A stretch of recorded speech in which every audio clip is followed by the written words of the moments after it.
You're now listening to the Something Good Podcast Network. Please press any key to continue. A kiss, as defined by Dan Webster, is something pleasing, a caress, a gentle touch. But there's another kiss that isn't in Webster's. Hey world, we're kids!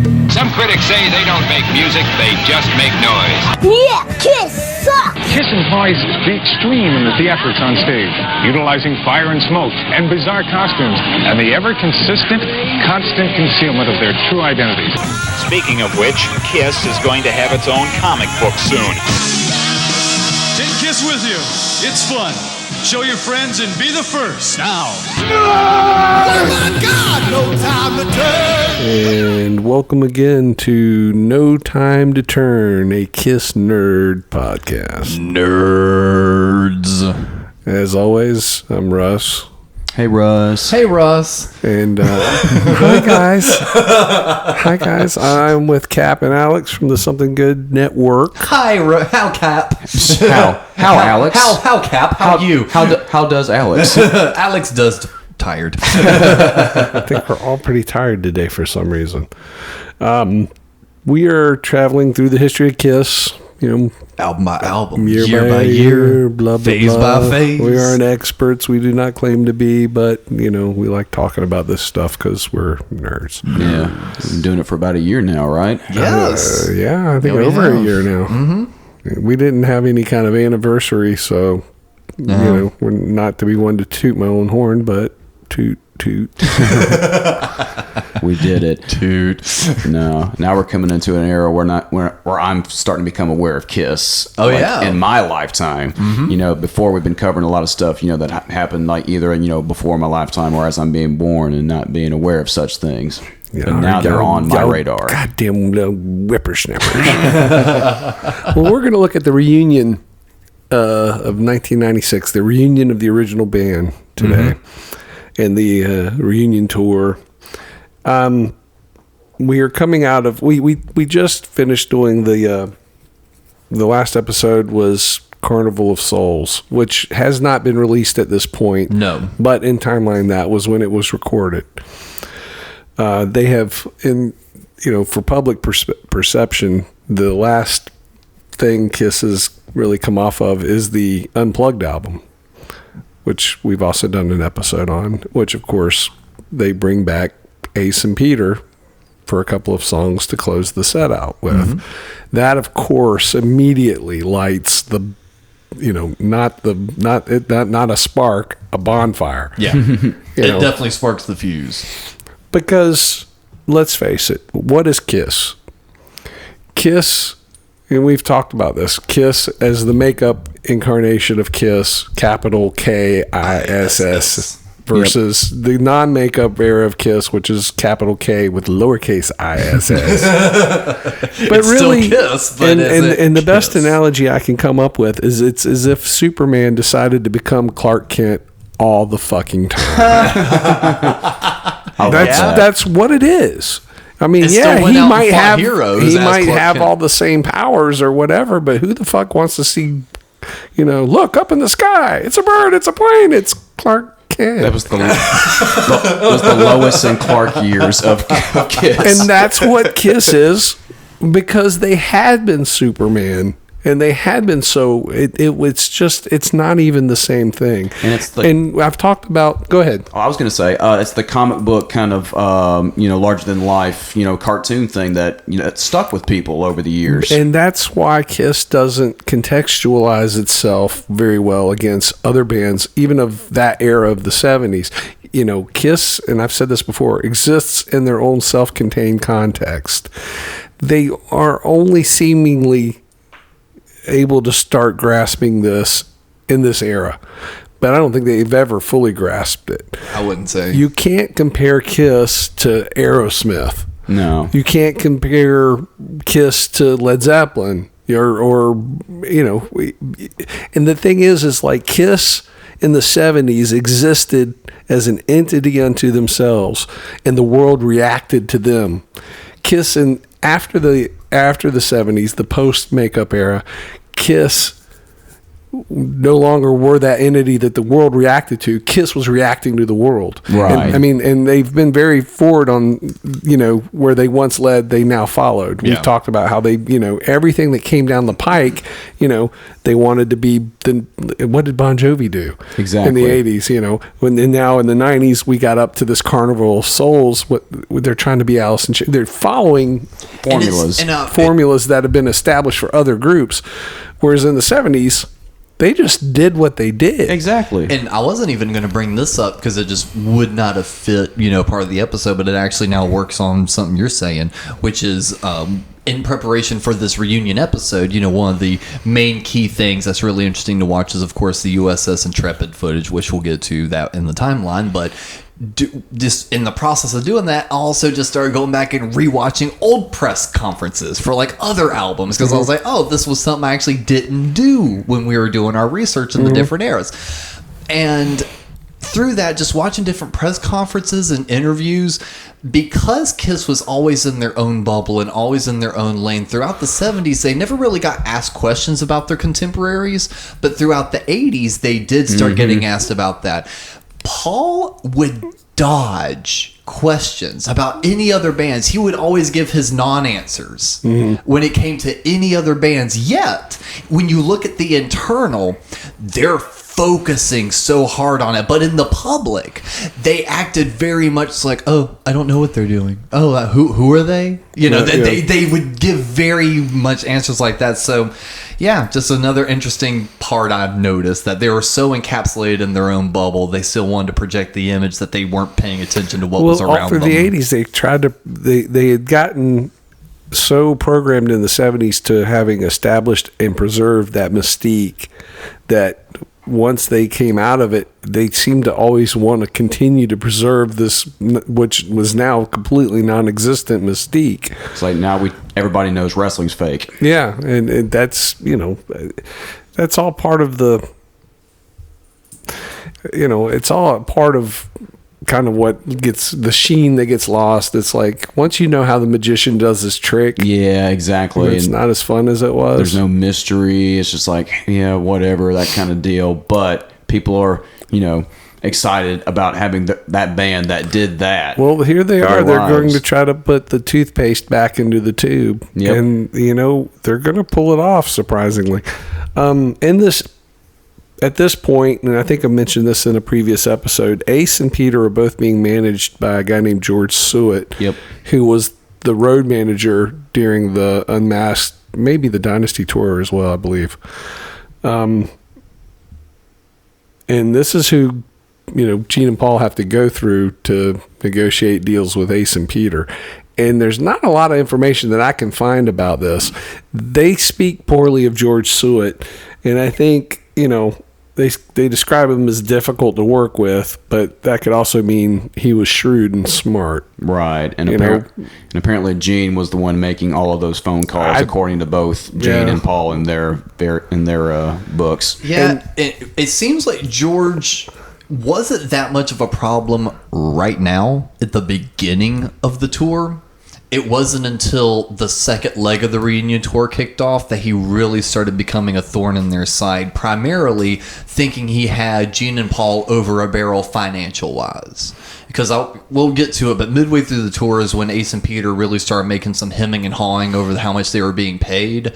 And that's when George kind of stepped in, trying to act like he knew what was up. And like after the third time of the stink being raised, according to Gene and Paul, is when they had a sit down, itemized everything, and basically that was the end of George trying to strong arm. Well, I mean, it's so maybe he ain't as shrewd as he wants to believe. At any point, they get offered, I guess. I don't know. See, this is where I have a lot of kind of a blurred kind of understanding what's going on, because the Unplugged thing happens in when did they record that? We say it was in August of 95. Yeah. And so the wheels start turning on this thing really quick.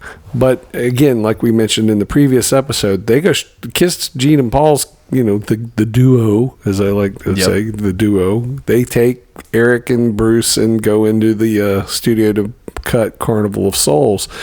while they're doing this, they are also negotiating this reunion. Yeah. Does Bruce and Eric even know that this is happening? No. How could they not know? That's because what the I'm saying. rumors are so prevalent. Well, because again, even when they were talking about, because actually, one of my favorite Kiss documentaries is Kiss Behind the Makeup. It was that special that came out in like 2001, 2002 on VH1. That is a very well done documentary because you had Joyce Bogart talking about it. It was before Bill had passed, so Bill was being interviewed. You had a bunch of important people during that time talking. And in that documentary, when they make mention of the... sorry, I forgot where I was leading with that because you were asking about the timelines, right? Yeah.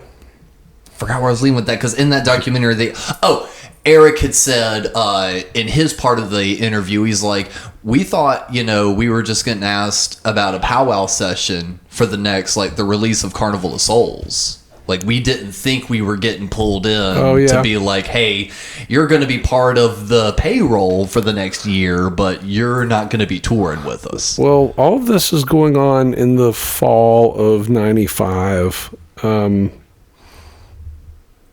Because Peter's memory says that he was approached over the holidays, but I would think that would probably go back as far as Thanksgiving. And he to there. So I guess I don't know what exactly are the terms here. They obviously aren't bringing Ace and Peter back as equal members. No. So instead, they're offered position of employment. Yeah. And that wasn't uncommon with like any classic rock band of the time that was going on these big reunion tours. But it also wasn't unlike Bruce and Eric Singer. But they were just swapping those employees out for two other employees. But what I'm wondering how they came to a dollar amount, like based on what? Versus they have Bruce and Eric, and we know that Bruce and Eric were paid $100,000, or reportedly, allegedly. So that there had to be, on par with that. Well, they talk about millions whenever, like, Gene talks about how much he was going to offer Ace. It wasn't the potential for millions. Now, you got to remember that at this point, and this is the hardest part to grasp. I mean, as Kiss fans, we were bought in. We were fully vested. But on a larger scale, the idea of a Kiss reunion, and we're going to talk about this in a minute, is really met with a cold response from promoters. But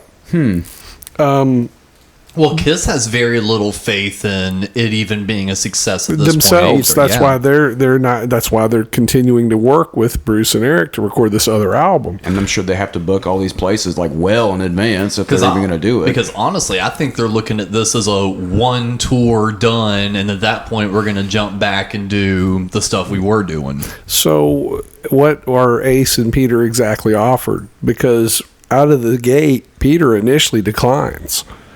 He's like, no, it's not worth it. Yeah.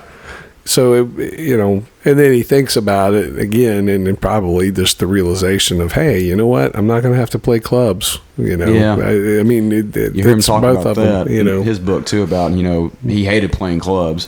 But it's still too early in the game to say that this thing is going to be a guaranteed success. Again, as a Kiss fan, I think all Kiss fans knew this is a stadium tour.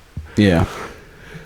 They don't do but a handful of stadium dates on the tour, but it probably could have been, we know now, based on the success and the numbers, that they probably could have pulled off a stadium tour. But that's neither here nor there. We'll get there. Having a very clear memory of this when it was happening, my memory of this goes through secondhand. I had a friend that lived in Connecticut, and he knew a girl that was allegedly Ace Frehley's girlfriend, kind of blah blah blah blah. Right. So that's where I first heard about this. They're doing this. This is happening. They hadn't announced it. This is about Christmas. This is around Christmas time of 95. Yeah, because here it says Ace and Peter were both officially signed January 5th. Okay, well there you go. So, yeah. But they hadn't, But here's this is the reason I was so frantically clicking around is it was, again, another note I didn't make, but I thought about it in the moment. History repeating itself. How fast they're moving right now. If Ace and Peter get signed in January of that year, they're still in the studio recording Carnival of Souls all the way up to February. Right. When do they make that Grammy appearance? In February, I know. In February, it's like, we'll get to holy that. shit. They're all through this. That's what I'm saying. Yeah. As all of this is going on, all the negotiations and everything else because you also got to consider once they've got this signed, they're going to have to refit for new costumes. Yep. You know, they're going to have to. At what point do they finally sit down together and try to play? When did that happen? Yeah. You know, I mean, certainly that had to have been. That had to be like the first thing. Let's just see if we can even get in a room and you know. The acoustic thing. Obviously, they've done it with that. But when have they ever sat down just and plugged in and said, "Let's"? I think that happens after the Grammys and before the Intrepid. That's like they put bizarre. the cart before the horse. They on really that. put the cart before the horse on this. Like seriously, and all the amount of recounting I can tell is they put on the makeup and the costume, showed up at the Grammys, and then after that went, okay, let's get to work. And again, how do the other members not know what the hell's going on? But I guess if on January 5th they're being officially signed probably within but again, all the like what you said, all the conversations, all the meetings. There was a thing posted that I just pulled away from that it was a rumor that was posted in the Asbury Park Press in January of '96, rumoring in a homage to the Alive 2 stage could be coming and a Kiss reunion tour. So if the Asbury Park Press is posting this in January '96, well, it's also there's a mention on an television show in early January about it too. I didn't see it, so I don't know how it was framed or what the context is. But obviously, they're already, you know, this is stuff that's already leaking. But then Bruce and Eric want to turn around and go, when we got a phone call in January, February, we just thought it was a powwow. Unless they were aware that this could just be a one and done deal and that we're going to be back in the fold. But then this specific conversation was, yeah, it's probably going to be a little longer than that, buds. Well, yeah. I mean, I don't know. We don't know. It's still just a very interesting time frame. And at the end of January, towards the end of January, Gene appears on an afternoon drive time radio show out of Chicago.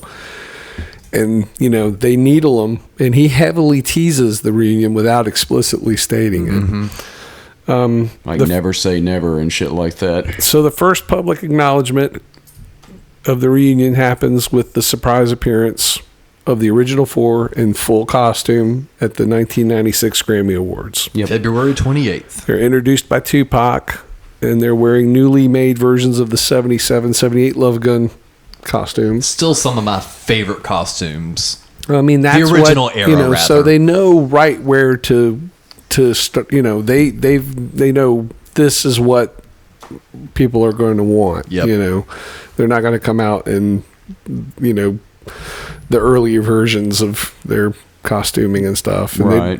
They're coming out at the peak of their popularity. The peak of the popularity.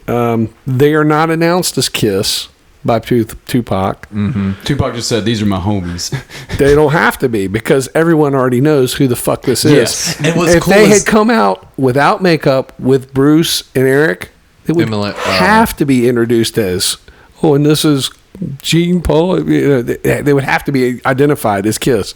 Not this way. This also, again, proves just how great and how much greater the original Kiss is, how it overshadows anything that they did even in their own history. And the thing is you can find the raw footage of this, the backstage stuff, like on YouTube, and Tupac is genuinely excited to see it. You can tell he had some sort of appreciation of it, and it's just he's like, holy shit. There they are. And then of course they go to the backstage press huddle for a quick photo shoot, answer no questions, make no comments. There is still nothing stated explicitly, officially, at all about a reunion tour. And honestly, out of all the Kissisms and the Kiss stories, honestly, probably the coolest one is seeing the footage of them just pulling up in that van and the security guards just kind of like looking and all of a sudden just stepping aside. They just let them in. Somebody somewhere, I mean, that was set up.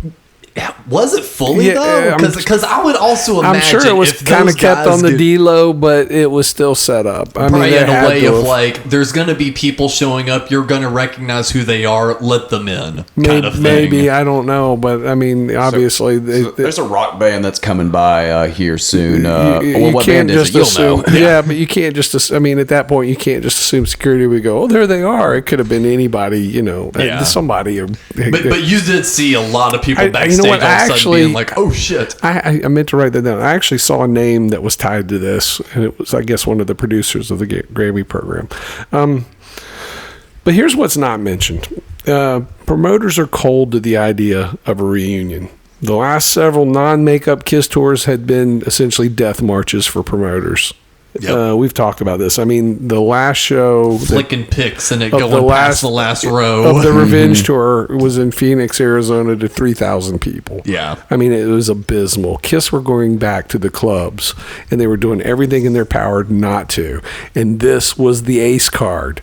No pun intended. This was the card that they could play. Of course, they were going to play it. It was inevitable. And let it not be understated how important Ace was for all of this. I want to get to that. But before I do, I want to talk about this. I mean, again, as successful as alternative rock had proven to be, there weren't a lot of arena level bands by the mid 90s. And the whole grunge thing kind of died by then too, as far as like hard rock. But that had killed the arena rock market. It slowly transitioned in this era to the what they say in the what they refer to in the business as the biz, they call them the sheds. Yep. These amphitheaters that these groups would do their summer and still do their summer tours. Yeah. But the arena rock circuit that had been the bread and butter of all bands through the 70s and what have you, that's kind of died out. Mm-hmm. And promoters aren't real certain about, the proven formula of even a Kiss reunion. There's... and honestly, even Kiss isn't entirely sure. There seems to just be one person that kind of thinks it will. What, Doc McGee? Doc McGee. Well, I mean, you have Jimmy Page and Robert Plant reunited around this time, not as Led Zeppelin, but still, that's a proven draw. The Eagles was super successful, and that was a big reunion for the 70s. Yeah, that was like in 94. I think AC/DC was still doing pretty good on tours. AC/DC would still do okay. You had the Who reunited that year as well to do a tour for Quadrophenia. So there's these legacy acts, so-called legacy acts touring that seemingly had greater credibility than what was perceived as a hackneyed publicity stunt by a washed-up novelty group from the 70s. That hurts to say that, but that is exactly the perspective that was the promoters their perspective, have. Yeah. So this isn't a guaranteed home run yet. And again, how weird. They basically reset history and make history play itself out in its entirety again. Like all the way up to where we are today. Yeah. In 96, Kiss literally hit the reset button and retracked everything they did. No one was sure about these four guys in makeup again. No one wanted to believe in it. Boom, they're at the top of the world. Not to get too far ahead, they replace Ace and Peter once again and keep going in a half-assed version. It's like they literally hit the reboot button. Right. Yeah. Well, at this point, they did have the really good fortune of having Danny Goldberg in their corner. Danny Goldberg had taken over as head of Mercury Records. Yeah. He had worked as their publicist for a time in the 70s. We talked about that. Had worked for Led Zeppelin. He, having been a publicist, easy for me to say, having been a publicist himself, knew key people in the industry, and he was able to secure a guy named Kenny Sunshine. And Ken Sunshine had been the chief of staff under the New York City mayor David Dinkins and moved through political circles and had formed his own PR, public relations firm. And that's who he got to do public relations for Kiss going into this, because he had the idea of, we need to get into the mainstream hard news, not just your entertainment news. We need to get into, and that's how you see, as the tour progresses, you see Kiss pop up in like Forbes and stuff like this. Right. And it is Kenny Sunshine, who uses his connections to secure the USS Intrepid, which is a battleship, or is it an aircraft carrier? I think it was an aircraft carrier. Yeah. But it's menacing. It's moored in New York City's harbor for a museum. I think that's where they have one of the space shuttles now. So it's not a small boat. But that's a big statement for sure. So he's the one that secures their this is where on April 16th Kiss formally announced with their big press conference in full costume, the whole deal, the reunion. And now, before actually going into this, it always just kind of seemed like that was outside of the Grammys, that was like the first real time people were really hearing about it. It had to have been leaked and talked about so much before that, though, because who we say, Larry Mazer? No, not Mazer. The guy, Polygram. Oh, Danny Goldberg. He introduced the band before Conan did. And he already said their first show is going to be at Detroit at the yada yada. We got a this, that, and the other coming. Thank you guys so much for coming out. After the intro, you'll have a chance for photos. I'm going to hand it over to Conan. Right. So I'm just like, you just said everything important right then and there. Like, hey, breaking news. Yeah, it felt like such a non-thing before Kiss came out. Well, I mean, again, how much of this had gotten, it had to have been leaked to the press well in advance for and to build some sort of anticipation to have press there. Right. But as far as mainstream Mr. and Mrs. Middle America, no one knew about this. So, yeah. I mean, obviously that's the way the industry works. There's lines of connectivity that allow each other to know People what's going on, so they can stuff. build this, in advance of, why would you throw a press conference for Kiss if you didn't know something? And how much of a cool move is it to have it on the USS Intrepid? Like, that honestly is cool. I had heard that wasn't their first choice, and I tried to find that while I was preparing for this show. I could not find it, but for the life of me, it seemed like I had heard they wanted to do it somewhere else. I think Gene said something about that. We wanted to do it at, like, say, some sacred ground somewhere, like or whatever. Well, the only one I knew that they had something they tried to pull something off and then they couldn't is the New Year's Eve show. But they had to settle for underneath the Brooklyn Bridge. I don't know about that, but I'll talk about that when we get to it. But they I mean, we say settle for the Intrepid. Whose idea this was, I don't know. Gene claims this was his idea, and it may well have been because allegedly, I guess, he had dated Diana Ross, and she had done a press conference on the Intrepid like 15 years before. Yeah. So it's a kind of a grand revealing of the return of Kiss. And I still like Conan's line on there. He's like, when they asked me to introduce Kiss, I just had two questions: what time and what aircraft carrier? Yeah. It's just like, and it was also cool to see someone on late night TV campaigning for Kiss so hard, because he had them on their show during like the Unplugged and Kiss My Ass eras. He covered the convention tour, so it was just kind of cool to see someone at least in the mainstream still holding the torch a little bit and helping them out. Well, they announced the tour, and of course, the first show announced is big, and some would say at that moment too big, which is Tiger Stadium in Detroit. Even Paul said too big. And after that, though, they're scheduled for a summer run through arenas. So, the tour, they've obviously picked up, and I can't find who they booked this through. That's the other thing. I don't know Honestly, if it was... I think it was a lot of Doc McGee's connections. Like, so at this point, but like, I don't know if really brought we've them talked up about yet. ATI versus, what was the other one? Creative artists or whatever. Oh, yeah, right. I remember that. It was early on. So I'm sure they're using one of those, but then the promoters have to be sold on it. But it would not, and like we said, in hindsight, you would think this whole thing could have been in stadiums, but that's with hindsight. Yeah.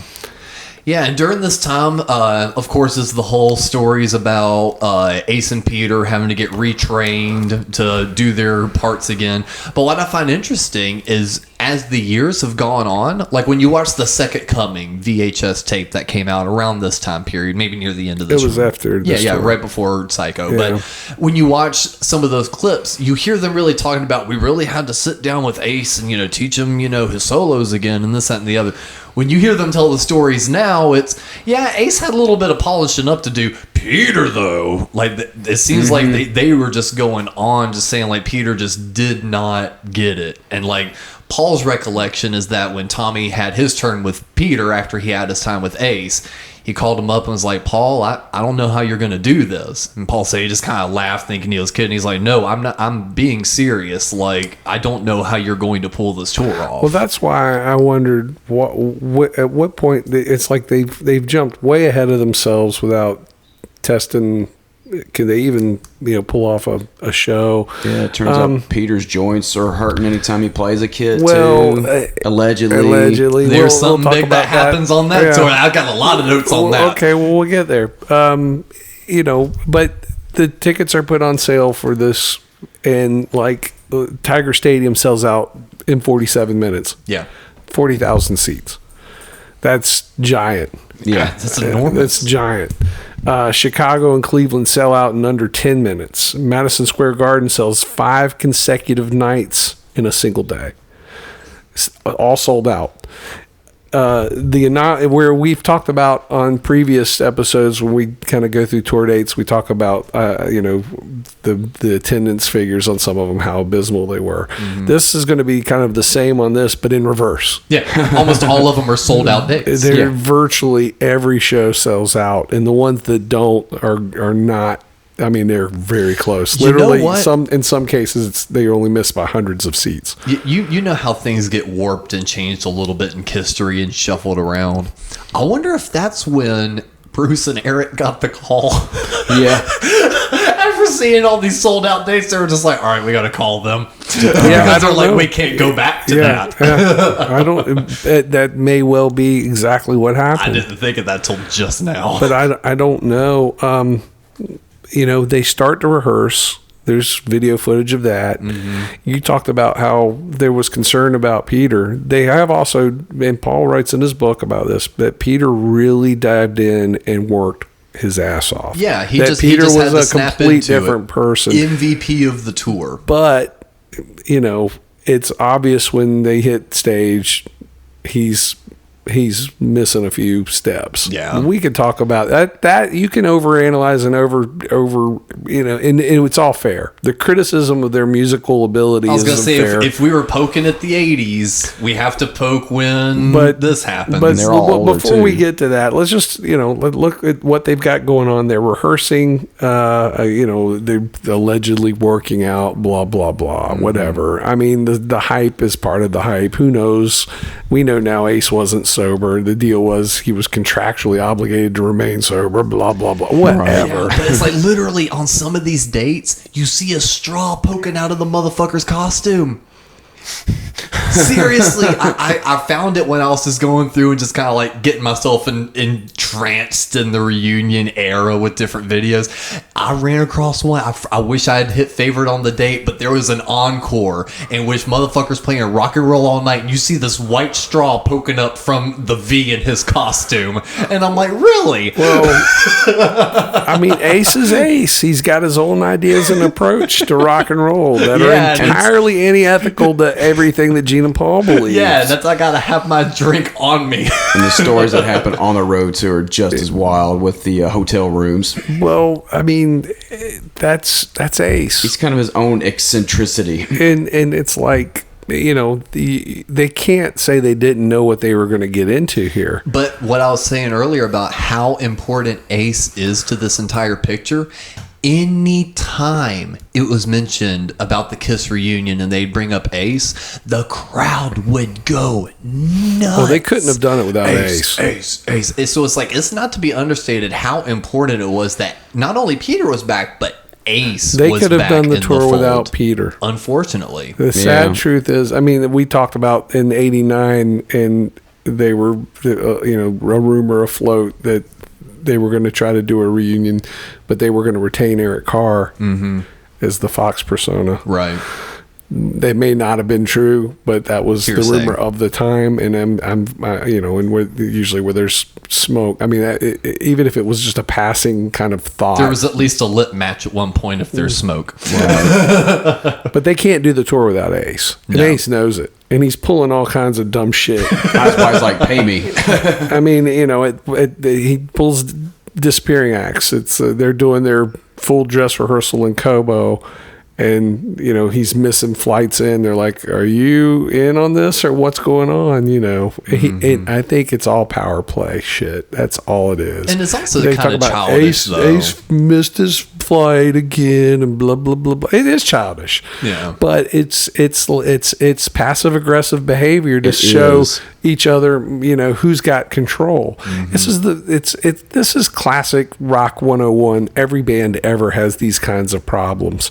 And I like the story about it was either Doc or Tommy that started telling Ace his departure time was an hour earlier than it was, just for the chance that he might get there in time. Well, I mean, I'm sure the guy was problematic, and I'm not going to speak to. I don't like to speak to these kinds. Oh my God, I'm tearing up the studio. I don't like to speak to those kinds of rumors and stuff because I think it's just too salacious and too, whatever. But at the same time, they're also really putting it all on Front Street during this era. Like, they're talking about it a lot. So it's kind of hard to not. I know. That's another point, too. When they start asking about their history, they're kind of letting everybody know, hey, we broke up in the 70s because we did not Ace like and each Peter. other. Right. Because of Ace and Peter. Yeah, and the irony is that they stay together in spite of it after this tour. Yeah. So, let's look at this tour because, like I said, we're kind of going to go through the tour and look at some of these highlights. And there's a lot of highlights. Yeah, there's a whole DVD set of them. It's essentially one continuous highlight. So really, before the tour officially launches, the group is given kind of an opportunity to do a full run-through in front of a live audience. This occurs on June 15th in Los Angeles at a festival promoted by KROQ Radio, K-Rock Radio. Right. It's called the Weenie Roast. Yeah, Weenie. I think that's still going on.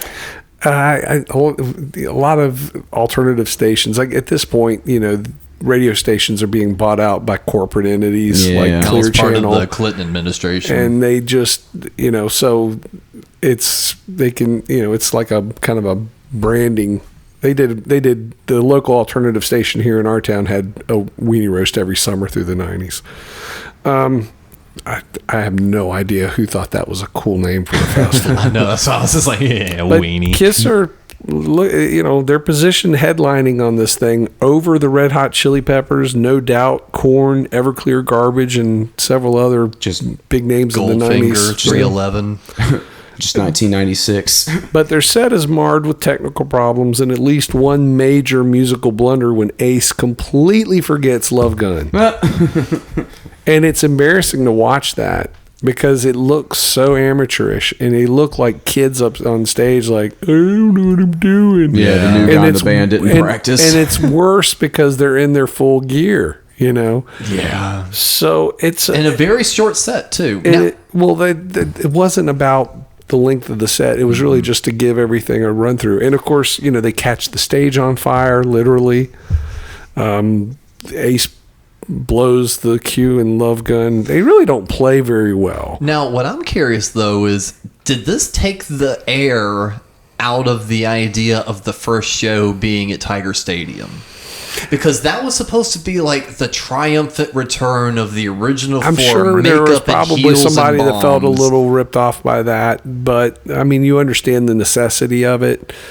I don't know how heavily advertised it was in advance of this because I didn't hear about this, I think, until after the Tiger Stadium thing happened. Because I would imagine... Tiger Stadium. Because I would imagine this event was already in the works before the reunion happened. Imagine having tickets to the Weenie Roast just because, fuck it, your friend picked you one up, and then Kiss just gets added to it, and you're like, Well, I don't know. I don't know how far in advance this was advertised or what. But, it's an embarrassing misstep and an otherwise high-profile performance because they're in Los Angeles, the major media center, you know, with all these other high-profile acts. The biggest acts of 1996 or whatever. And here they kind of stumble out of the gate.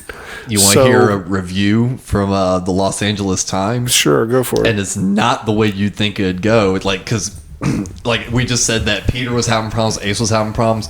From a local review, Stanley remains a weak, stringy-voiced singer who is ill-equipped for his operatic style. That's almost heroic for him to even try. Yeah. All right. It's just like, wow. Just taking jabs at fucking... All right. Well, on June 25th, Mercury tries to capitalize on the reunion with the live compilation album, You Wanted the Best, You Got the Best. And this features all material from Alive and Alive 2. Not Alive 3. Nope. It's all classic makeup era stuff. And includes 4 previously unreleased tracks. Room Service, Two-Timer, Let Me Know, and Take Me. Yep. Not leaving well enough alone. Paul needlessly re-records his vocals. Oh, that's not the only thing they do. Obvious but that's the most obvious and most distracting thing you can Big tell. time. And it sounds like the mixes, they're just not on par with the existing material, and they sound weak. Yep. It's shoddy. It's quickly thrown together, and you know, but it was kind of, huh? I was gonna say it's kind of cool. The song choices were cool, but yeah, the vocal re-recording. It's cool that stuff existed in some form, but I don't know. I just I didn't think they were. I don't think it was necessary to include it if they weren't gonna give it the full treatment. This is obviously what it is. It's a quickie cash grab. It's to help promote this tour. Yeah. And I just find it really odd, like even the production decisions they made on the new songs, because of course bootleggers have been able to filter through and find like the original tapes of those songs to kind of do like an A/B, right? And like they kind of did the Alive treatment. They kept the drums relatively the same. They put those triggered sounds that they put on Peter's new reunion kit on those. Paul redid his vocals, and Ace even says he went in and you can hear it. He redid some of his guitar work. Okay. Well, yeah, like his solo work. So it's such an interesting thing because you listen to some of the interviews they mentioned at the time, and they were like, "We're pulling out a lot of songs from the vault. Like it's gonna be a lot of old stuff you didn't hear, like unreleased mixes mixed in with the official versions, but like legit outtakes from the Alive and Alive 2 sessions." And then you get this, which makes me wonder, because something happens very similar to this in 2001 with the box set. If Kiss is coming in with good intentions and the record label is changing things. Oh, that's a possibility. Because something similar happens with the box set in 2001. But it seems like at this point, you know, Kiss are ready to jump to, you know, if for any request. I don't think they have any reservations about it whatsoever. I think Paul was going to be very gung-ho about redoing his vocals. Yeah. And I don't think, and we've talked about this, I don't think Paul's vocal in the 90s is anywhere near as strong as his vocal in the 70s, not just because of age, but because he's had some sort of training and he's just scrubbed away that raw, visceral quality. It's better than the 80s stuff. It's an improvement of that, though. Is it I guess. A stringy rendition of a poor opera? It is. I mean, you know, that's a fair... Maybe you wrote that Los Angeles Times article, Russ. No one saw nothing. No one proved anything. Anyway, this album is a good idea in theory, but poorly executed in practice. Even the cover. The cover's bad. This added bonus interview with Jay Leno, which is corny and unnecessary. We're in the vault. Now, we talk about the Kiss song. Now, we're in the vault, you audience. Well, Jay Leno was the host of the Tonight Show at the time, and it seemed like it was the Fortress of Solitude on the left. We share a rent space with Superman. I don't need a rundown of the interview. Thank you. But I listened to that thing religiously as a kid because Mom picked this up new in the store, and it's like I'd listen to it. And of course, it's like that makes sense for a young fan maybe to hear little something, but I don't know. At the time, it just seemed like wasted space. I'm like, man, couldn't we have gotten like 3 or 4 more songs in here instead? Well, hell, Overseas got New York Groove from the 80s as a bonus track. We couldn't even get that. Yeah, so this proves that even, in their full glory of a reunion, the band, which still means the duo, Gene and Paul, still can't help but fall over themselves making stupid mistakes like this. They allowed this to happen. Yeah. But again, who's going to notice when you're playing to 40,000 people in Tiger Stadium, which is what happens on June 28th, kickoff of the tour. Yep. This is literally the proverbial biggest event anywhere in the world on that day. There's nothing happening that is bigger than this. All eyes are on Tiger Stadium. Detroit Rock City. This is, and it's like, and the way this is presented in the media at the time was, well, who would have thought this would have happened? Of all people, there's this almost shock and of disbelief. It's like, what? Kiss sold out a baseball stadium. Blah, blah. This was framed like. Because if you look at it, even from look at like folks look at stocks. Look at the way Kiss has been trending. They've been trending downward this entire time, circling the drain, and all of a sudden they just sold out this baseball field. Holy fuck! But we've talked about in the previous episodes how there has been this kind of surge of interest as via the alternative rock bands that are acknowledging Kiss as an influence. You're seeing that actually is a lot deeper and a lot wider. That sphere of influence is way larger than anyone thought. Kiss fans, I think, knew it. They knew it, just innately because we were what made it happen. But and for mainstream media and mainstream, music industry, I don't think anyone could gauge that because they just didn't want to pay attention. Well, not even they the were band not could gauge it. I'll tie this back to personal interests. The MC5 reissued their records around this time, and this is actually it might have even been years before this because Rob Tyner died in 91, so he was the lead singer and he wrote the liner notes for the reissue for Kick Out the Jams, and he made a comment about how they were treated as insolent troublemakers that weren't how did he phrase it, they were inferior to their British brethren or something. The British rock groups were the serious, This is my whole problem with rock and roll in general, is this attitude that especially was prevalent in the 80s that, you must be a good musician. You must be very proficient and you must be able to play well. You must be able to take your instrument and, it was that Eddie Van Halen thing. And that just wasn't what rock and roll really is. And the alternative thing, the grunge thing, to you. But a lot of the grunge thing didn't necessarily appeal to me, but it brought back down to base. Rock and roll is essentially, I want to get fucked, I want to fuck you up, and I want to get fucked up. Yeah. What's the Henry Rollins quote? Just fucking on the floor and breaking shit. That's kind of it, and that's what 70s Kiss played to so well. Whether or not they actually did that shit is irrelevant, They created the soundtrack. But they created the soundtrack for that. And, that's what everyone related to so much. So this whole idea that, and that's why Ace Frehley was a guitar god. Not because he was Eddie Van Halen, but because he was Ace fucking Frehley, motherfucker. That's right. Ace is God. Ace was fucking God. And this sphere of influence is finally, you're seeing it erupt in a very real, tangible way with this tour and how successful it is. Note that the set list is comprised entirely of only material from the first 6 albums. Yep. With the one exception of New York Groove, which is from Ace's 78 album. Because it was the only hit. But they don't even play Dynasty material. Nope. Yeah, that was kind of like the thing that they wanted to avoid was I Was Made for Loving You. It wasn't even which was one of their biggest hits. So it wasn't even all makeup material. It was a certain era only.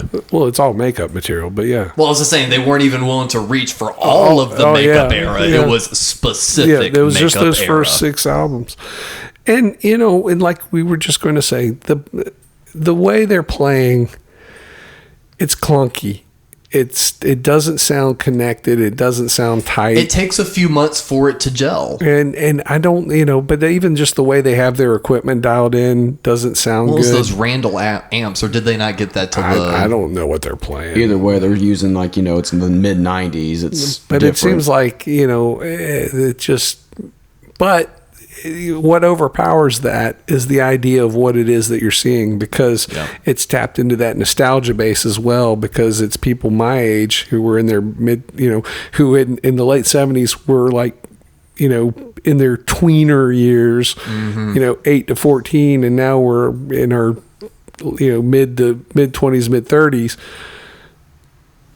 This is a big deal for that generation, because now, how did you feel when you saw that they were announcing a huge tour and getting back on? I was excited. Yeah. I was like, I'm going to go see this by hook or by crook. I was just like, I don't care what it costs, because back, we were hearing, oh man, tickets are going to be $100 a piece, and that just seemed like an astronomical figure. Guys, oh boy. If we heard, now let's say Ace and Peter are, up to snuff. Let's say they aren't as old as they are. If we heard today that there was going to be a Kiss reunion tour with all 4 members and tickets were going to be $100, how fast would we be pulling out our phones? And the sad thing is but we now are informed enough to know it's probably going to be kind of. Well, that's what I said. Let's imagine that everyone is still at the top of their game. Yeah. And even then, Kiss at this point were in their mid 40s.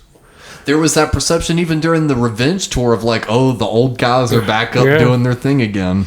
But the makeup, it provides a timeless aspect. It does. And that's again, with the staging is an updated look of the 78 Love Gun Tour stage, with modern, And it wasn't overdone. It wasn't overdone. They had the video screen. Mm-hmm. But they had the logo was more modernized and what have you. It started with at the second song, the whole backline would rise up from behind them. Mm-hmm.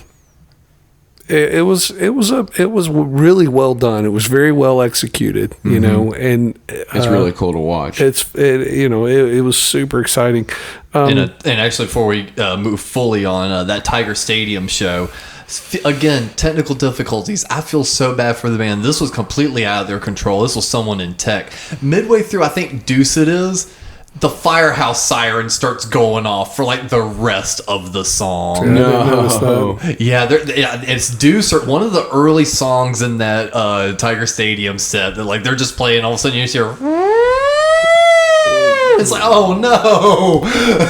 Well, I mean, that stuff is to be expected. They're going to have to work out the bugs. And you could like see both Gene and Paul's like faces like, can we get this turned off? Those are my favorite live music moments, where when you see somebody just reacting to something like, yeah, and it's like their body language is still in rock star mode, but their eyes and their face is like, someone fix this. Well, there's a lot of ground to cover here, so we're going to try to do this quickly.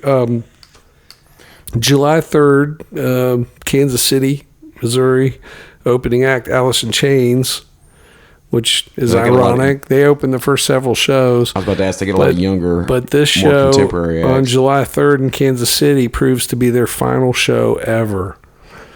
Alice in Chains? Yeah. Wow, I didn't know that. There is a rotating cast of opening acts. I have heard, and I cannot verify this as being true, but they had tried to get Cheap Trick and weren't able because Cheap Trick had signed for another deal that year. With Larry Mazer too, I believe. That would have been really cool. Kiss and Cheap Trick. Oh my God, that's like peanut butter and jelly, dude. You would have caught every show on that tour. But instead, they get different bands, and I have heard, and I can't verify this, but it seems like I was told that the opening bands basically were given this opportunities, like it was a prestige spot. and they were paid a flat rate of $500 a night. I didn't hear the number, but I know that a lot of bands were doing it for basically next to nothing because they kind of wanted to. And I mean, rightfully so, took advantage of that. But at the same time, it is kind of a little bit of a shoddy business move only because you see how much revenue's coming in. And it's like you could toss these younger bands that really needed a few more but bucks. they didn't need to. And That they had didn't, hits on the radio, too. And that's bands why I would have said- paid them to open at this point. Yeah. And because, once these shows are put on sale, they sell out very fast, if not straight away. But some of the opening acts on this tour are so weird, like Static X. Yeah. It's just like Static X and Kiss. That just seems like a weird bill. Yeah. Wasn't Degeneration? Degeneration did a run on July 20th. They even get told to tone down their act. Whoa! They get finger wagged. Degeneration. Let's stop for a second because some people may not know who we're talking about. Degeneration is the great near miss band of the 90s. Yeah, for rock and roll. They could have been huge, and they were being groomed to be huge. They were going to be the band that bridged the gap between, 70s hard or the just raw 70s hard rock, almost the punk rock thing. Yeah, like Dead Boys-ish. With a little bit of the 80s glam thing, but informed by a 90s modern. I mean, they had dotted the I's, crossed the T's, underscored. It felt genuine. It was, this is a New York City band, and for whatever reason, it just didn't happen. I don't know. I'm still hung up on the Kiss camp telling them to tone their show down. Like, let's rewind a couple decades. What were they being told? Like what? Again, there's like this weird bizarro world that they just like clicked into all of a sudden in February '96, where they're retreading so much water and becoming the thing they weren't wanting to ever be. Becoming the villain. You live long enough to see yourself become the villain. Mm-hmm. July 22nd, nearly a full month into the tour, they experienced their first non-sellout in Pittsburgh by less than 1,000 seats. I was about to say. A river. So that's going to be the normal. If they don't sell out, it's usually by a couple hundred to 1,000. Yeah. Quebec, they come up, in Quebec on August 2nd, they come up 3,500 short of a sellout. That's still, we're talking about a band that was only drawing 3,500 people 2 years before, or 4 years before, or whatever it was. Yeah. Ottawa, Canada, 1,800 short of sellout. See, these are the anomalies in reverse. Yeah, what we normally talk about. Before we were like, they had this one sellout show in New York, that kind of thing. And I was like, and then the rest of it was like 40% capacity, 50% capacity. And here, it's not like that. August 16th, it's an off day as the band travels to the UK for the Castle Donington Festival. And a press release is issued announcing that Eric Singer and Bruce Kulick are no longer members of the band Kiss. So I don't know. This is only 6 months after Carnival. Well, yeah. I mean, this is 6 months after the announcement. Mm-hmm. Not even 6 months. I mean, this is do they still get to collect the full $100,000? I mean, what was the deal here? Did they? Because I think they. To my knowledge, they quit is the way it was framed. The way I understand is that they both said, okay, we see what's happening here. I don't know if that's true. I don't know if they were quit or if they were terminated. I've heard that one, but I've heard more often than not that they were held on the payroll for a year. Well, this isn't a year. They can still make the formal announcement that Eric and Bruce are no longer in the band, but because Peter and Ace were still getting residuals all the way up to the mid 80s. Yeah. So I could still see Eric and Bruce being part of the income for the next year, like getting a cut. Yeah. But then after that year's up, they're paid off and they're gone. See you, their way. Well, August 16th, August 17th, excuse me, they play the Castle Donington Festival in UK. It's a big enough deal to warrant a single date. Yeah. They turn around and fly right back to America and pick up where you gotta imagine how much they were getting paid for that. I know that's what I'm saying. They will return to Europe in the fall, which we'll get to. August 21st, they're back in the USA in Phoenix, where they had Revenge Tour only drew 3,700 people, Here they're, of course, sold out. Yeah. Which just, again, shows how irrelevant non-makeup Kiss is. I don't care how much people love them or want to say how good they were or how good they thought they did. Oh, they sold millions of records. No, not really. No one gave a shit. Yeah. 3,700 people, you tell me. On a record that struggled, I don't even think went gold. I think it which went was gold, supposed but to be that their was big yeah. comeback album. Everyone's like, that's their best album. Bullshit it is. It's It's nothing. still their best It's- record of the non-makeup. It's irrelevant. Yeah, It's I know. completely I know it's again. It's irrelevant, Clark but, Kent. like- It's Clark fucking Kent. But Kiss. if you're looking at Burger King and McDonald's, you still gotta pick one's better than the other. Well, it's not Burger King and McDonald's because it's Burger King without the Whopper. All right, okay. It's McDonald's without the Big Mac. Okay, I'll take that. You I'll take see what I'm that. saying? I do. I I'll mean, take that. that's largely embraced by hair metal enthusiasts, and Well, that's a very specific crowd. But it's a niche audience, and even so, again, it renders its own irrelevance.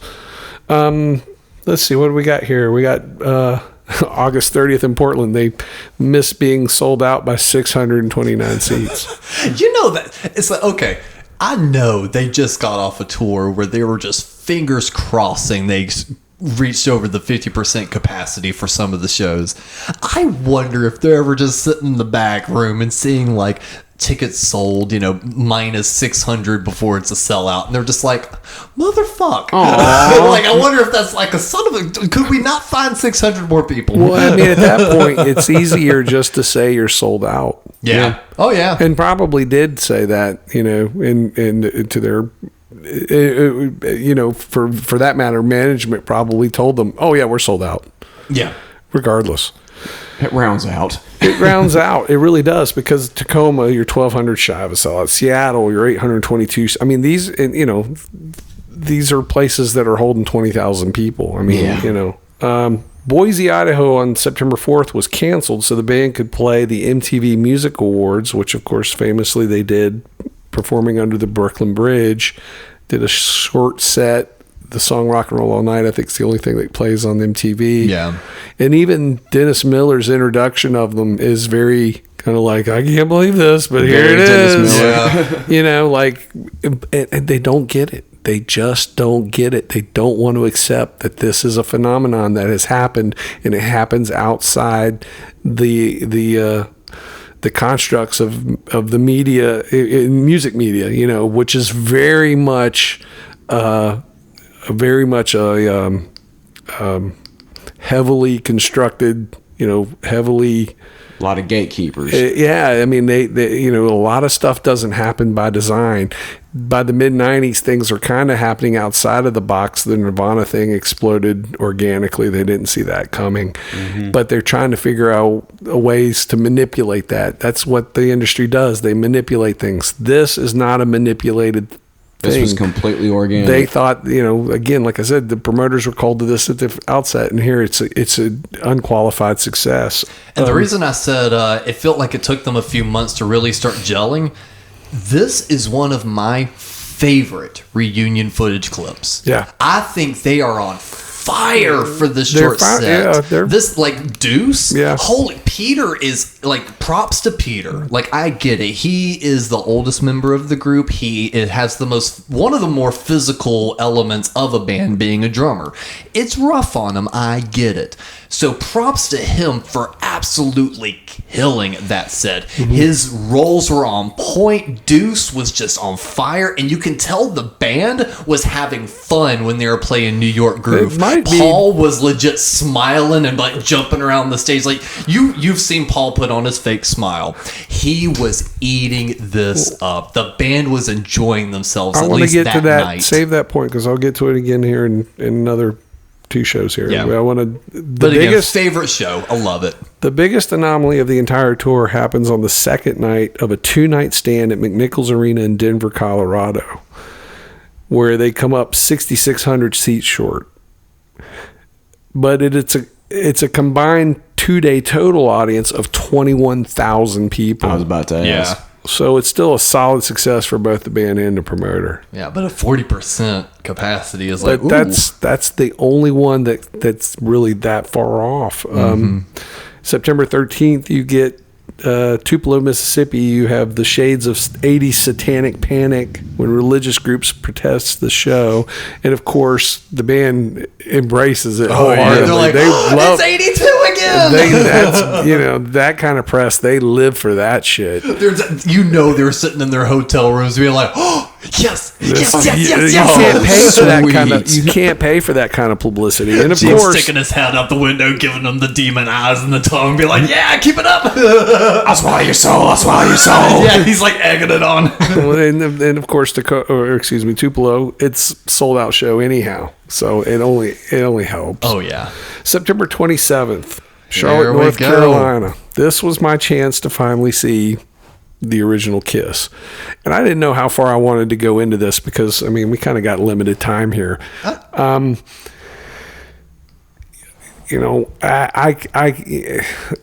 could tell the whole story how I had to go to get my ticket. Tell it, though, because this is an important thing, because we don't really have a lot of people talking about that sort of thing specifically. So go on. Well, back then, if you wanted, the online thing was new. I don't even know if they were selling tickets online at that point. I guess maybe they were. A little bit by now, yeah. Ticketmaster had their website. But you had to go buy your ticket physically. There was a lot more of the ticket kiosks you could find in places like in grocery stores, like Walmart. That always existed, but I went to the Coliseum. And what they did was they back in the old days, sometimes kids would camp out all night so they could be right up front at the beginning of the day. Well, they kind of tried to discourage that, obviously, and by this point they were doing what they called line lotteries, where you went and you got in line and then they came through and you drew a number, and whatever number you drew was your position in line, and then they relined you up. Oh, that's dumb. That's what we did. And I had friends that that were working as like what do you call them, ushers or something. Yeah. Mm-hmm. Brothers, Jeff and Joe Young, and they were. I don't know if Joe was there, but Jeff Young was there, and I had not seen him in a long time at this point, and so I got to talking with him a little bit. And so they opened the door and you went through to draw your number, and as I came out, he was standing there and I couldn't even look at it, so I held it up to him, and he just went, "Ooh, you got number 9." Now you know Jeff Young. Yes. And you know how he would talk. He had this very animated. I literally got goosebumps because I can imagine him doing that. Ooh, you got number 9. I think it was, I'm almost positive it was number 9. Yeah. And I'm like, number 9. Well, they had multiple windows that were going to open up. So I was conceivably going to be like second in line. And not every number between 1 and number 9 got drawn. So I'm like, oh, motherfucker. I'm going to get front fucking row. I can't believe this is happening. Yeah. I'd waited my whole life for this because I think I've told the story about how I got denied in 1979 by my parents. If you didn't hear that episode, go find it in the archives. That's right. For the Dynasty episode. Mm-hmm. So I'm like, I'm over the moon, and I'm like, this. Your fingers are electric. I felt like this was meant to be because, this was such an electric moment. And they get there and we get lined up in front of our windows, and I'm like literally third in line in front of my window. And it was like a movie. You're watching the clock and the tick, tick, tick, because they're not going to start until right at 10 o'clock. Mm-hmm. And I had been up there since like 5 a.m. or something, and it tick, tick, tick, and it finally hits at 10 o'clock, and it was like Wall Street or something, like when the buzzer rings at Wall Street and everything just goes, and everyone's like, psh, psh, psh, and the machine in my window jammed. No. It felt like an eternity. By the time I got my tickets, I was about 3/4 of the way back. Halfway up. Fuck. Because this is the era of reserved seats. I had not been to an arena. Well, no, the last arena show I think I'd been to prior to that was when I saw Kiss in 1989. Yeah. And I had said I would never go see them again until they did this. Mm-hmm. And I went and I got my ticket, and boy, I tell you, I was pissed. but I was also over the moon because I was like, I'm gonna go. Finally But get to man, see I it. thought for sure there for a minute. Had it been different, I'd been at least on the floor. Yeah. And I probably would have You been would have pretty elbowed close. your way up. But No, and it's fate, actually- just like it was like 1979 all over again, fate fucking denied me my chance to get where I wanted to be. But it got me in the door. And talking about things, just you moved, you lose little things here and there. When you mentioned Jeff Young and Joe Young, when I was actually hanging out with Jeff Young years ago. These are friends of ours that have both since passed. Yes, unfortunately. And that's part of the reason why I at least still had this. Jeff Young actually gave me his reunion tour crew shirt. Oh, that's cool. I don't know where it is now, but it's like I remember holding on to that for years. Yeah. But yeah, I've got his crew shirt. I from don't that remember tour. him being there, but it was such an event. It was so big. This is what I remember from that show.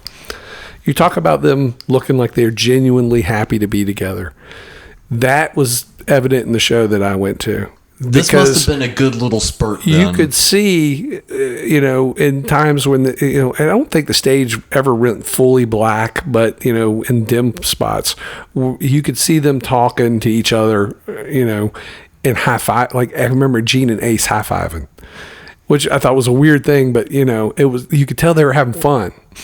And the other thing I can remember, and I went with your stepdad, my friend Eric, who I've been friends with since I was like 4 or 5 years old. Yeah. And at one point, and he asked me about this later, he was like, what were you looking at?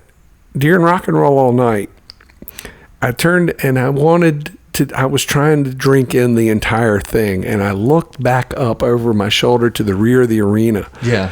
And everybody from the front row to the very nosebleed seats in the very top of the arena. And this is the old Coliseum in Charlotte, the old new Coliseum. We have a Coliseum in Charlotte that they built in 1986 and tore down like 25 years later. It was a modern building. It was a very modern building, and they had no reason to do it, whatever. But this Coliseum has since been torn down, but it was a very modern, state-of-the-art arena, and it was a big one. The arena record, the indoor attendance record that still stands to this day was 23,000 people they crammed in that building. Wow. Not for Kiss. Def Leppard got that distinction. But that nosebleed seat all the way in the very top, from front to back, everybody in the building with both their fists in the air, singing along Rock and Roll All Night. Yep. I mean, it was a magic moment. It really was. I'm getting close. I'm just like, it was so, and I can remember walking through the parking lot after the show, literally rubbing my cheeks because I'd been smiling the whole time. My face literally hurt. And I was just like, oh, my face hurts, because I'm not one to smile a lot, as some people will attest to. So that was a very special night. Yeah. And it was a memorable night.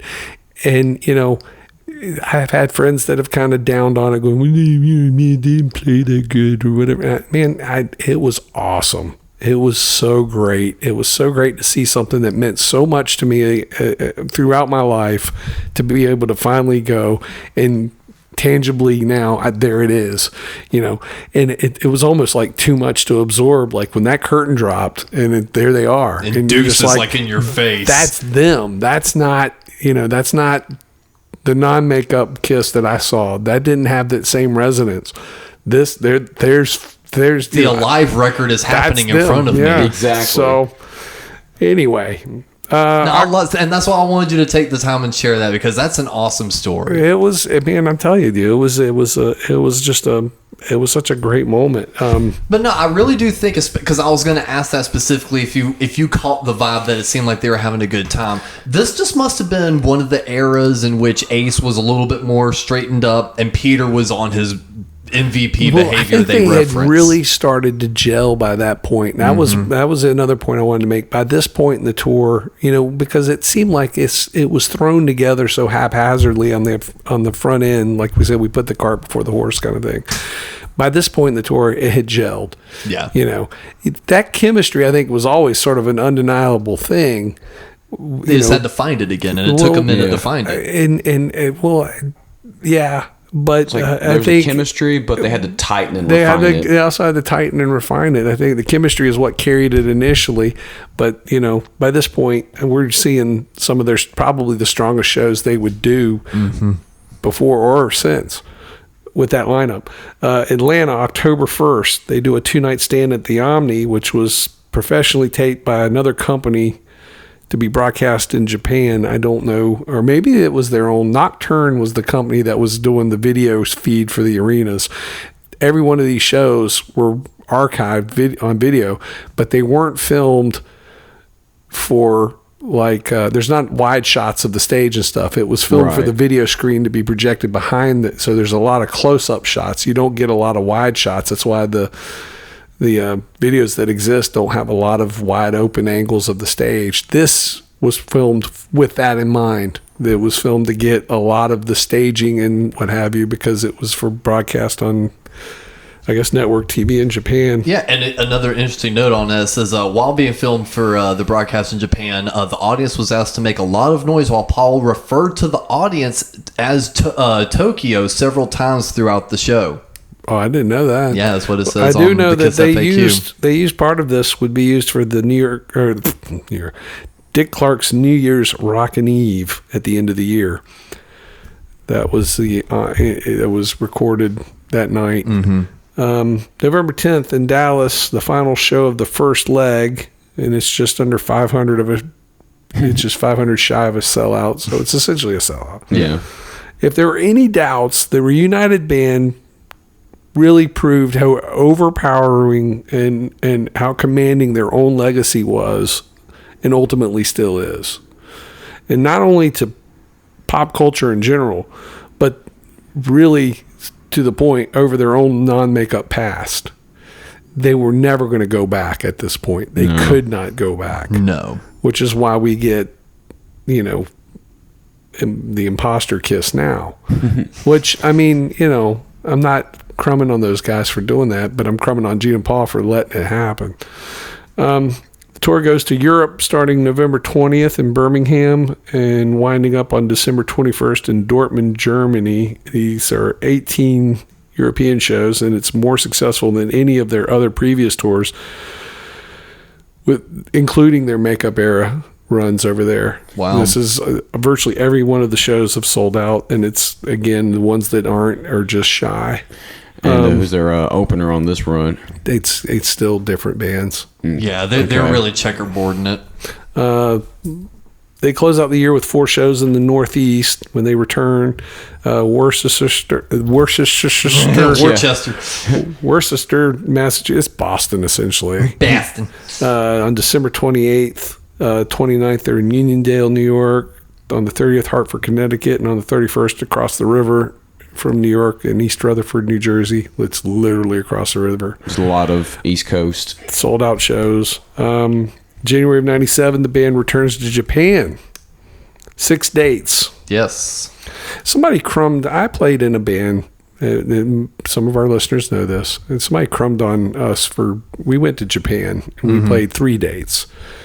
And someone got their nose out of joint saying, "Oh, you called that a Japanese tour, blah, blah, blah, blah." And I'm like, that's not unusual for bands to go over there. 7 days is a long run in Japan. Yeah. But anyway, 6 dates. It doesn't sound like a lot. They do. They start on the 19th in a sold-out Tokyo Dome. That's 40,000 people. Yeah, that's a massive. Includes 2 sold-out nights in Osaka. After a single New Zealand date in Auckland, they have an 8-date Australian run beginning on February 3rd in Brisbane, and that includes a 3-night stand in Melbourne. And this is more successful than their 1980 tour. I was going to say, Australia is a huge audience for Kiss, that was one of their biggest and brightest moments. And actually, one of the things we didn't bring up, sorry to interrupt, I just wanted to find it, the January 22nd date in Osaka, that was the date that Gene lost his voice. And he wasn't able to sing, so Paul had to pick up singing. So you hear Paul singing like God of Thunder and stuff like that, and that was. I wrote God of Thunder. And don't you forget it. And when they were shooting some Japanese promo material over there at the time, they needed Gene to breathe fire, and they brought the guy Spiro. from the Kiss tribute band, which later on wound up being Gene's bass tech. Like he kept Spiro around. That guy had played with Tommy Thayer in a Kiss tribute band called Cold Gin. Yep, and then like a night or two later, when it was Which is Paul's ironic. birthday, Tommy Thayer brings out a cake on stage for Paul. Yeah. Well, It's a weird world, man. Weird world. Under this run, Tommy's role is tour manager on this, right? Yes, No. or a guy named Tim Rosner is the tour manager on this. Okay. But I just think it's interesting. You know, we talk. I'm looking as I'm making my notes, and it occurred to me they go to Australia, and it's as big, if not bigger, than what they had done in 1980. But it doesn't seem to feel the same because they have been so wildly successful all over the Everywhere. world. Now it's just part of the run. more of the same, but in a good way. Yeah, not a bad. That's not shitting on anything. No. 5 dates in Central and South America. The band returns to the U.S. on March 21st in New Haven and start what is dubbed the Lost Cities Tour. And this is a run of what is referred to as B-market cities. And these cities were often the bread and butter of the old 70s tour circuit. Places like Dothan, Alabama, or Johnson City, Tennessee. Yeah, Roanoke, Virginia. Well, that was part of the first leg. Roanoke was. No, this is on this run. Well, I saw our previous Maybe Roanoke not. date. Maybe not. I don't know. I'm just saying. But You got Nashville on this run, though. I'm playing cities off the top of my head, which would be considered B markets. I'm sure they were hitting some on that first run. But yeah, lots of big city Tennessee dates were always B market places for a long time. Yeah. Well, in this time period. Well, April 6th in Nashville, they set an attendance record for Nashville, which with 15,267 people. Let's see, Portland, Maine, on March 25th, Paul's Flying Rig makes its debut, which I believe they use to this day. They do. Where he flies out through the soundboard for Love Gun. Which is almost a little bit of a callback to the Dynasty Tour, because originally Paul was supposed to be the one lifted up to the rafters. Yeah. April 5th, Columbus, Georgia. This, to me, I think is ground zero of all the problems we have today. I agree. Peter does not play. He claims tendinitis.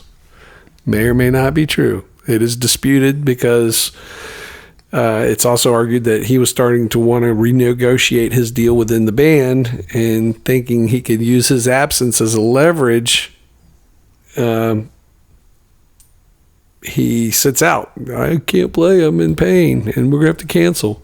Well, there's no way they're going to cancel. And to solidify their position and to make an emphatic point, Gene and Paul have Peter's drum tech, a guy named Eddie Cannon, suit up in the costume, makeup, and play the show. And that just sounds like a stage name anyway. Eddie Cannon on drums. Ed Cannon. I don't know, but I mean, here he's on stage playing the show in an incredibly awkward situation, unrehearsed. And I wonder if Ace even knew. he pulls it off. I mean, to that guy's credit, I mean, was it perfect? I don't know. I've seen some of it. I didn't watch a whole show of it, but this to me was always the weird anomaly of the tour, and it's like they never make mention of it in any documentary. They never make mention of it in the Second Coming tape that they released at the end of this tour, Start a Psycho Circus. This gets glossed over, but there's just a lot of interesting stuff. So I've got two main quotes that tell two different stories. On the GeneSimmons.com website, he's really big for answering fan letters and posting it on the website. Someone said, "Hey Gene, isn't it time you tell us the real reason Peter didn't play in concert in which Ed Cannon replaced him?" Gene's official reply is, he was being difficult and believes we wouldn't do the show without him. We did. His roadie did it instead. Not a single ticket was asked to be given back. That's Gene's response. Okay. Ed has a full recount of his side of it. Ed Cannon. Yes. Well, we just said Ed Cannon a few I know, times. but you're talking like Ed's your pal. My friend Ed. My friend Ed has an account of this, Russ. And I only picked up the first paragraph of it, but it really kind of lays out what happened during that day. He said, "Well, it all went really fast. The crew were all set up, ready for the band to do sound check, and we noticed they weren't even in the building yet. We waited and waited and waited. Then the band pulls in, the band gets out, and heads up to the dressing rooms. I noticed there's no Peter. Doc McGee walks up to me and says, 'Hey, nice goatee. Shave it.' And then says, 'Come on, we got to get to the dressing room.' First thing I thought was, is Peter okay? I got kind of scared. We walk into the dressing room. Paul is sitting there and says, we have good news and bad news. Bad news is Peter can't do the show. Good news is you are.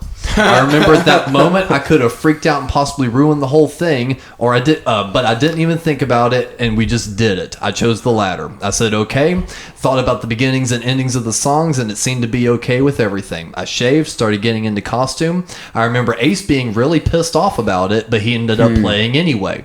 Tommy put on my makeup, and I knew it was all right because I had played with them during some sound checks and a few rehearsals here and there, never in a full show setting with everything.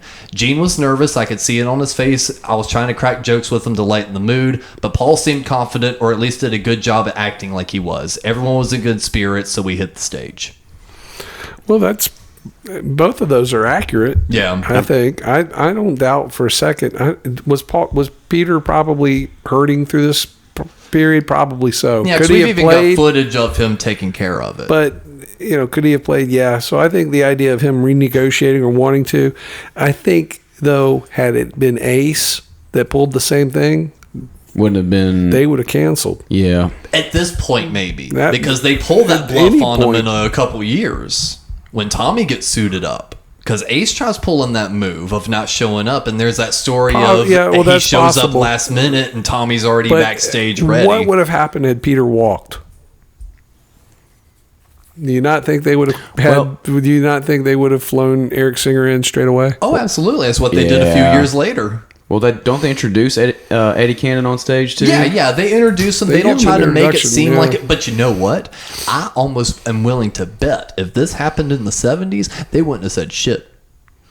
Oh, I don't know. I don't think they would have said anything. I don't think you could have pulled it off, and you would have had to. There's no way you could pull. I mean, well, in the 70s they could because no one knew what Peter really looked like, and they already had ghost players on like Destroyer and shit. Yeah, and no one had their cell phones out all the time. I know, they but could I still bury that footage. I think that would have been a little bit more difficult. It still would have been difficult, regardless. April 8th, Mercury releases "Greatest Kiss." Yeah. I remember that very well. Oh, yeah. It's as equally unnecessary as the live comp, but selling a catalog. It was product. I will say, though, that fake Shout It Out Loud from Dodger Stadium is pretty awesome, though, because you listen to the Dodger Stadium track and you're like, that's not what's on Greatest Kiss. Or Tiger Stadium, rather. Sorry. Tiger Stadium. But yeah, you listen to that Tiger Stadium show and then you listen to the Greatest Kiss and it's just like, yep, nope, y'all did a lot of redubs. But you know what? It has the spirit, and that version is Shout It Out Loud, and the video too is really cool. That's what I picture first is the video.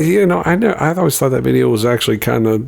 I have a real particular way of how Kiss should be presented at all times. Right, and it's never at eye level, and there's too much eye level shot on that video, like face level. Well, do you like the rock and roll overshoots?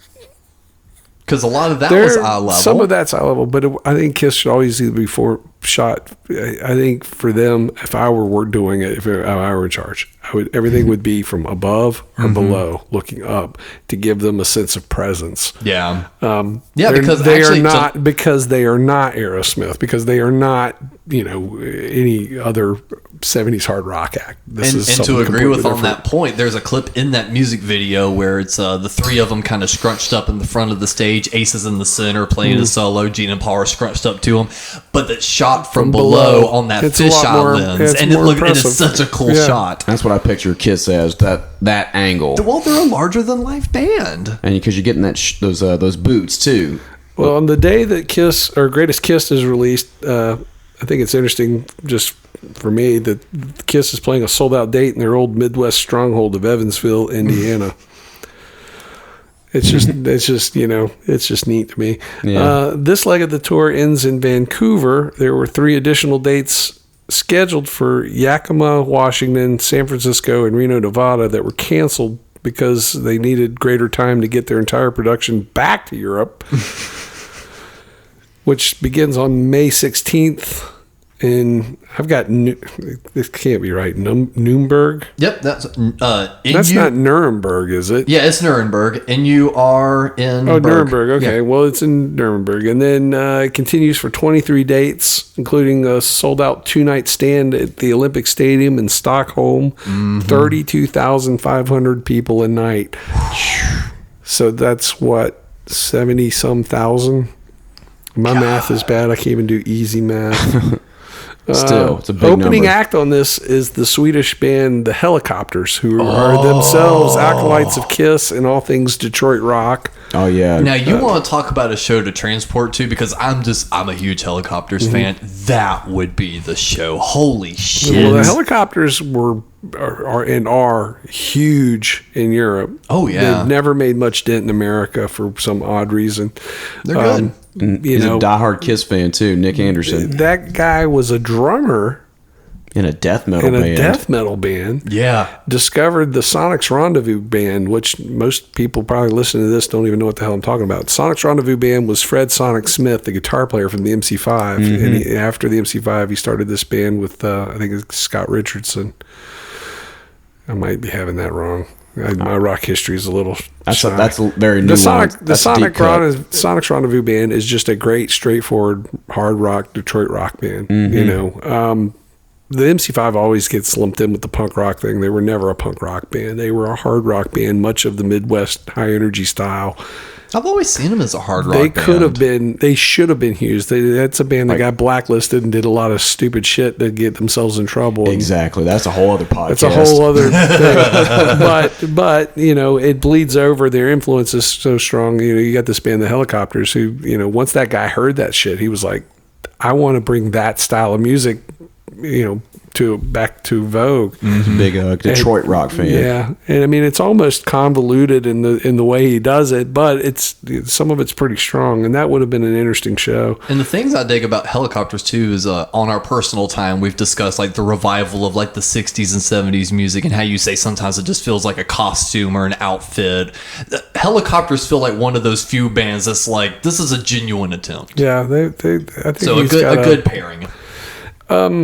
The tour ends on July 5th in Finsbury Park in London, and before smashing his guitar, Paul soaks it with lighter fluid and sets it alight, which I think is pretty cool. I'd like to see him do that. That seemed like it'd be something you would do every show, but I guess I don't know. It just very Jimi Hendrixy of him. So this tour has been an unqualified massive success. Yeah. 192 shows in 13 months across 4 continents and 24 countries. It was the highest profiting tour of any group in 1996. And I don't know where it stood for 97. I'm sure it was in top 5 easy.